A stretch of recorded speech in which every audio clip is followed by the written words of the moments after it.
كل وقت لا عند كتابك هو أقرني يسقون مون أوجين إنه أبيه أباه يدلي أنا قلنا ما أنا أوجين وحلكين أنا غريب إلى نقطة منك كنتم سنة كهر وحدلي هدنا إلهي أنت عمر جيسي أكادية وقت لا وفتشي يسقي أو أن يسقي لمنين ونولي هاي أنا جينا أن نولا هاي أنت يهلك هيدا كلنا أي نوليهين وإلهي وفتشي إنه إصهر فريستو أو أرنتا إجلها الله تاسع عنيجا إجلسي غريب سنة أبدي مشدي سي إيو أرنتاس علايس كإله الرئيمان إيو أهل كي كلام ولا جت الشذي دمه لبدي أهل بيسو يمد هل كاسا أرنتي لوصو أفجره إلا أفيه كل وقت جران كرتاي هو وأنا الدمر وأنا ويل وأنا قفكي يدو ماشي وتشوكتي أنا عيال بنكا هين وحلقة أي هاوش دعيسي درين كان نجوب المتشرين مركي دمنا الددوى وين بانسكان نقولي iyadu de waaqacadii bay u joogtay oo dhacdadii bay xusuusatay oo kulay way naga duwaneyd haddana waa de qof iimaan laho iimaankiiba xakameeyay sidaasaan go'aanka ku qaadan kulay waqtiga aan de kitaabka u aqrinayay isaguna muuna ogeyn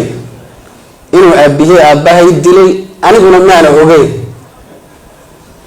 dadka aan duruusta u aqrinayo oo isaguna kamid noqday aniguna dadka aan duruusta u aqriyo buu iiga mid ahaa maalinka dhaweyd kulanka aan isugu nimid isaga aabihiiba ka waramay oo sababta baraaruga ka qayb qaadatay bay kamid ahayd wuxuu yiri mar aan jigjiga ku qabtay dowro kitaab usul fiqh oo jamc jawaamica oo haddana markii dambe qabri dahare aan ku qabtay dowro kale oo kitaabka irshaadka iyo manhajka iyo dowro fiqh ah ayuu labadaba wiilku kamid ahaa marka isaga wuxuu yiri anagoo maqaaxi fadhina jigjiga ah oo masjidka Sheekh Cabdisalaam agtiisa ah ayaa waxa la soo hadal qaaday sheekhan iyo taariikhdiisa xilligaana waa xilliga ay dowrooyinkaasi socdaan oo wiilkayga uu kamid yahay buu yiri ragga uu wax u aqriyo markii taariikhdiisa la soo hadal qaaday ayaa nin reerkaas oo sheekhan reerkooda ah ayaa wuxuu ku soo daray buu yiri sheekadii raggii oo wada fadhinay sheekhan aabihii isagoo laba jir abaa la dilay meel heblaana lagu dilay wax dilayna war looma hayo nin baadeedna taariikhdii sida ku daray buu yiri isaga laga sheekeynay xilligaas marka aniga qalbigayga ay ku dhacday buu yiri ninka dishay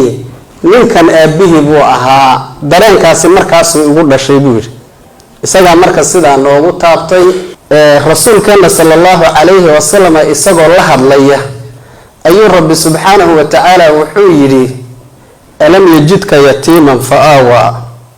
wa wajadaka dallan fahada wa wajadaka a'ilan fa'aghna saddexdaas sifo isagoo rasuulka rabbi subhanahu wa ta'ala la hadlaya ayuu yiri agoon adiga oo ah ayuu ilaahay ku soo koriyay adiga oon xaq meel uu jiro aan garanaynin ayuu ilaahay xaqii kugu soo dejiyo ku fahansiiyay